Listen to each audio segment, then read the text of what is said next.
ನಮಸ್ಕಾರ, welcome to Yoyo TV Kannada. ಸದ್ಯ ರಾಜ್ಯ ಬಿಜೆಪಿಯ ಪರಿಸ್ಥಿತಿ ಮನೆಯೊಂದು ಮೂರು ಬಾಗಿಲು ಆದ ಹಾಗೆ ಆಗಿದೆ.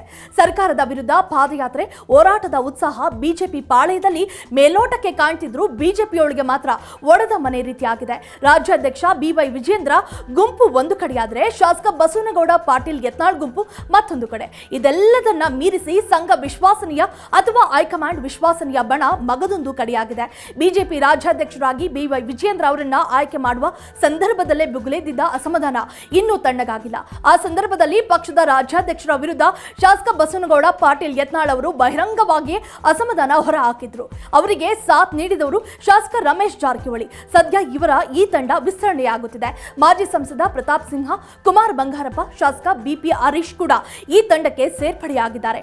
ಈ ಭಿನ್ನ ರಾಗಕ್ಕೆ ವಿಧಾನಸಭೆ ಉಪನಾಯಕ ಅರವಿಂದ್ ಬೆಲ್ಲದ್ ಪರೋಕ್ಷವಾಗಿ ಬೆಂಬಲವನ್ನ ನೀಡುತ್ತಿದ್ದಾರೆ. ಸಿಎಂ ಸಿದ್ದರಾಮಯ್ಯ ವಿರುದ್ಧದ ಹೋರಾಟ ಹಾಗೂ ಪಾದಯಾತ್ರೆಯಲ್ಲಿ ಉತ್ಸಾಹದಲ್ಲಿದ್ದ ಬಿಜೆಪಿಗೆ ಒಳ ಬೇಗುದಿಯೇ ಬಹುದೊಡ್ಡ ಸವಾಲಾಗಿದೆ. ಪಾದಯಾತ್ರೆಯಲ್ಲಿ BY ವಿಜೇಂದ್ರಿಗೆ ಒಂದಿಷ್ಟು ರಾಜಕೀಯ ಲಾಭವಾದರೂ ಅದನ್ನ ಗಟ್ಟಿಗೊಳಿಸಲು ಪಕ್ಷದಲ್ಲಿರುವ ಬಂಡಾಯಗಾರರು ಅವಕಾಶವನ್ನ ಕೊಡ್ತಿಲ್ಲ. ಈ ಕಾರಣಕ್ಕಾಗಿಯೇ ಪಾದಯಾತ್ರೆಯ ಹಿಂದೆ DKಶಿಗೆ ಸೂತ್ರಧಾರ ಎಂದು ಬಂಡಾಯ ಬಣ ಪ್ರಚಾರ ಮಾಡಿತ್ತು. ಇದನ್ನ ಅಲ್ಲಗಳೆಯುವುದು ವಿಜೇಂದ್ರರಿಗೂ ಕೂಡ ಸವಾಲಾಗಿ ಮಾರ್ಪಟ್ಟಿತ್ತು. ಈ ನಡುವೆ ಯತ್ನಾಳ್ ನೇತೃತ್ವದ ಗುಂಪು ಬಳ್ಳಾರಿಗೆ ಪಾದಯಾತ್ರೆಯನ್ನ ಹಮ್ಮಿಕೊಳ್ಳಲು ಸಿದ್ಧತೆ ನಡೆಸುತ್ತಿದೆ. ಆದರೆ ಇದಕ್ಕೆ ಹೈಕಮಾಂಡ್ ಅನುಮತಿ ಕೊಡುತ್ತಾ? ಇದರಲ್ಲಿ BY ವಿಜೇಂದ್ರ ಬಣ ಭಾಗಿಯಾಗುತ್ತಾ ಎಂಬುದು ಯಕ್ಷ ಪ್ರಶ್ನೆಯಾಗಿದೆ. ಸದ್ಯ ರಾಜ್ಯ ಬಿಜೆಪಿಯಲ್ಲಿ ಕೇಳಿ ಬರುತ್ತಿರುವ ಒಂದು ಪದ ಅಂದ್ರೆ ಅದು ಹೊಂದಾಣಿಕೆ ರಾಜಕಾರಣ.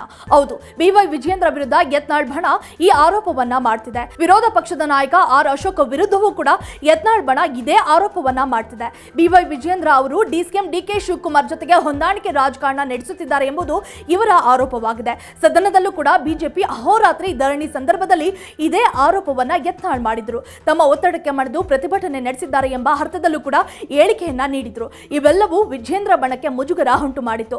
ಇದೀಗ ರಾಜ್ಯ ಬಿಜೆಪಿಯ ಒಳ ಬೇಗುದಿ ಬಿಜೆಪಿ ಹೈಕಮಾಂಡ್ಗೂ ಕೂಡ ತಲೆನೋವಾಗಿ ಪರಿಣಮಿಸಿದೆ.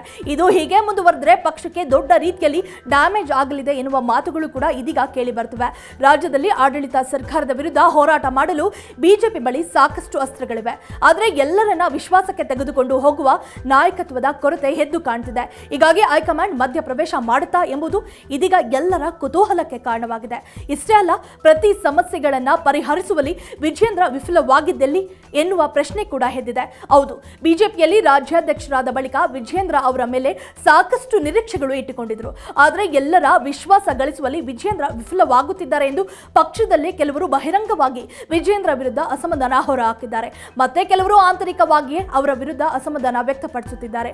ವಿಜೇಂದ್ರ ವಿರುದ್ಧವಾಗಿ ಅಭಿಪ್ರಾಯ ರೂಪಿಸುವಲ್ಲಿ ಅವರ ವಿರೋಧಿ ಬಣ ಸಕ್ರಿಯವಾದರೆ ಅವರನ್ನ ಬಲವಾಗಿ ಸಮರ್ಥನೆ ಮಾಡುವವರು ಬಿಜೆಪಿ ಪಕ್ಷದಲ್ಲಿ ಇಲ್ಲ.